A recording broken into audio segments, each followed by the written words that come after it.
Greetings, booktubers, and welcome to Sunday Comics.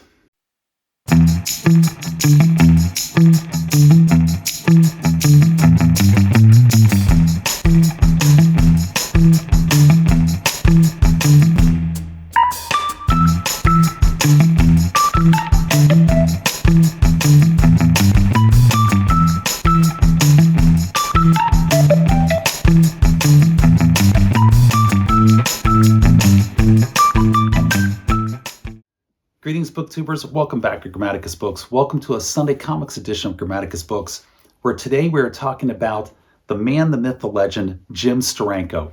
Jim Steranko, who worked at Marvel Comics for a total of 4 years. He was only there for 4 years on a regular basis, and then he came back on an intermittent basis. But in those 4 years where he was being steadily employed at Marvel Comics, he had an impact on Marvel Comics and the writing, and particularly in the art that they were doing, that was out of all proportion to the amount of time that he was there and the amount of issues that he worked on. Because Jim Steranko, when he came in 1966, and the story of how he got hired is a very good one. We're going to tell it here today on the channel.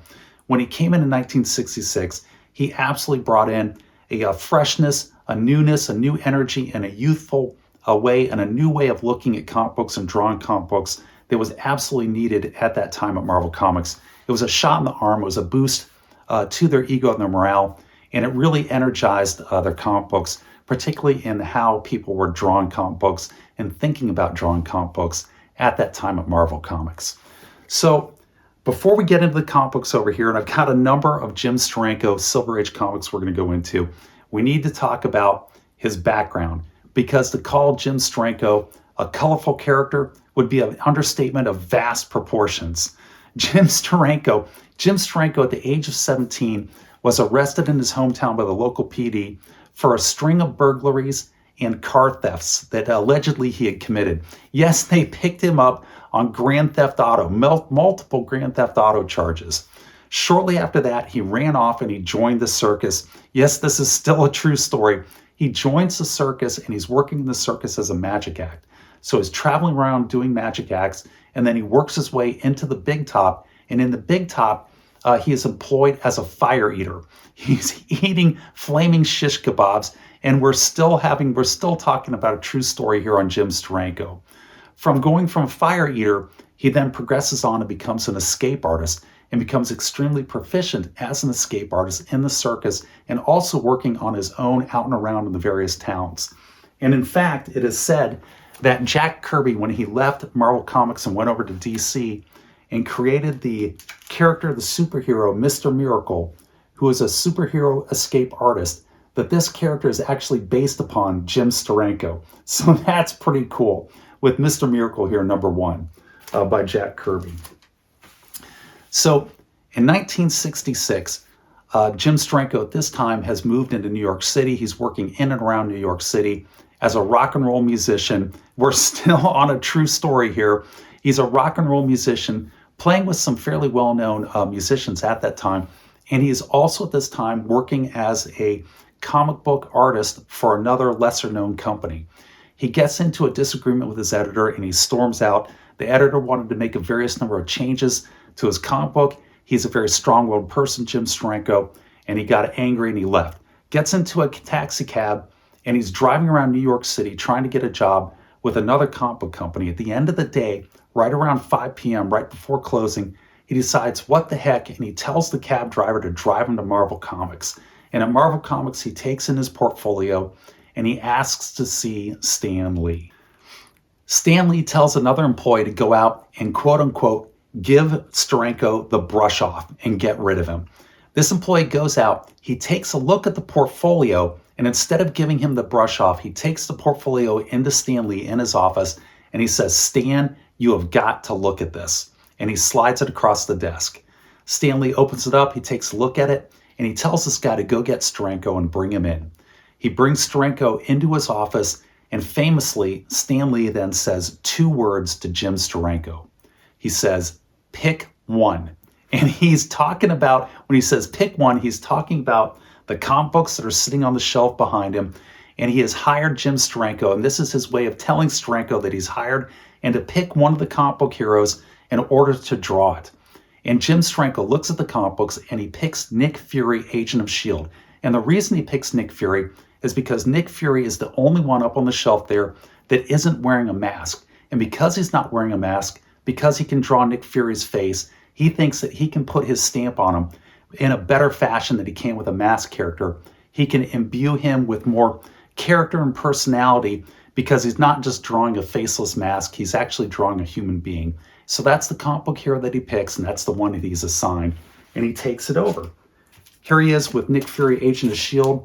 in its own issue, issue number 7, and you can see where he's really pushing the bounds of what you're doing in comic books by doing an homage to Salvador Dali on the cover of this comic book. And the new art techniques that he brings to Nick Fury, Agent of S.H.I.E.L.D. this time is he brings in and he starts doing psychedelic style art in the 1960s. He starts doing op art, which means optical illusion art that he puts into the comic books. And he also brings in photo montages, and he expands out some techniques like the splash page, because Nick Steranko is the first guy to come up with the 4-page splash page. How do you do a 4-page splash page? You do a regular 2-page splash page, and then on the next 2 pages, you continue it.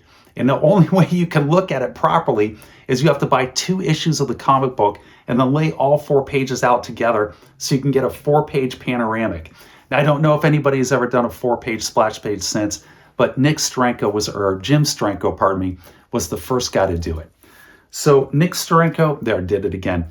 Jim Steranko gets hired in at Marvel Comics by Stan Lee, and the very first issue that he works on is Strange Tales, issue number 151, where the comic book is split 50-50 at this time between the 2 heroes, Nick Fury and Doctor Strange. And what they did was they would alternate which hero had the cover each month. And this month, number 151, the first comic book that Jim Steranko worked on, he got to do the cover and the interior artwork.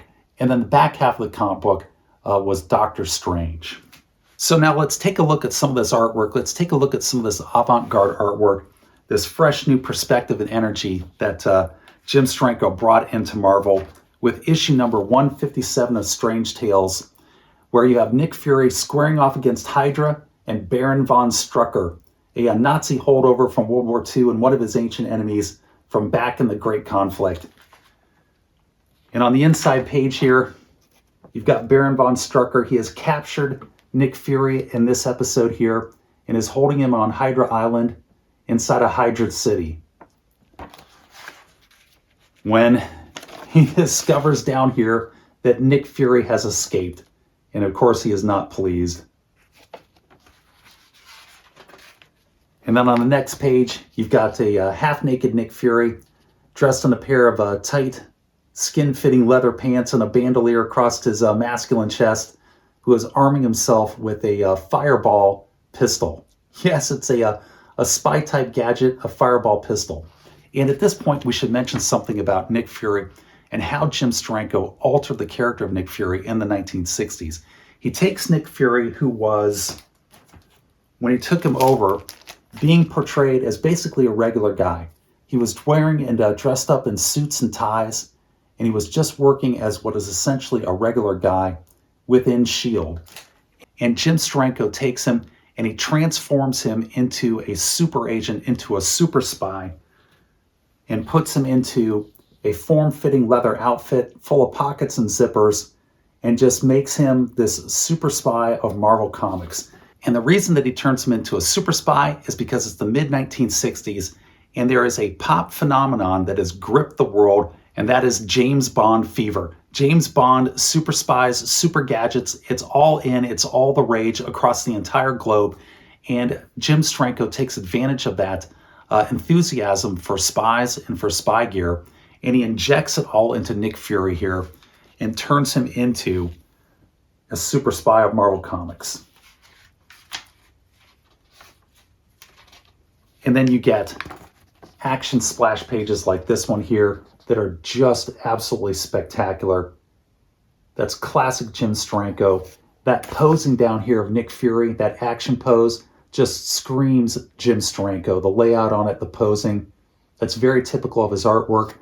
And you've got this great flying staircase here, which was avant-garde architecture in the 1960s that he incorporates in. and the whole look of it is just new and fresh and gorgeous.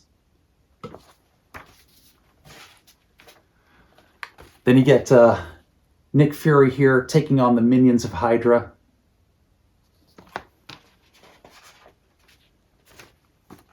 Then you get a classic Jim Steranko photo montage of Nick Fury here within the Hydra stronghold.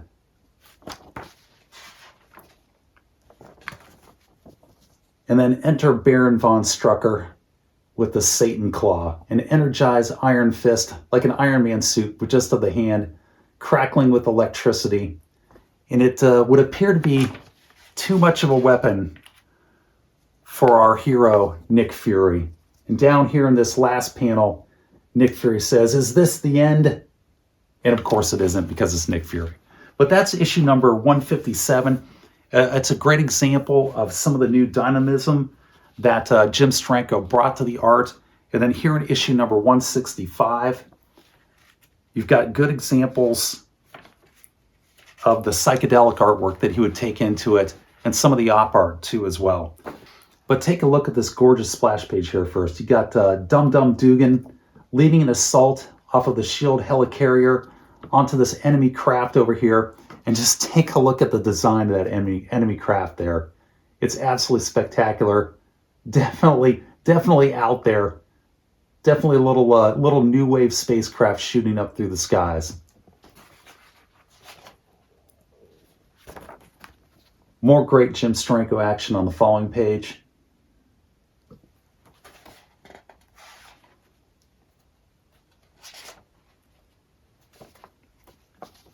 And then down here, you get some of that psychedelic and some of that op art that I was talking about that Jim Steranko was so famous for. It's a great example of it.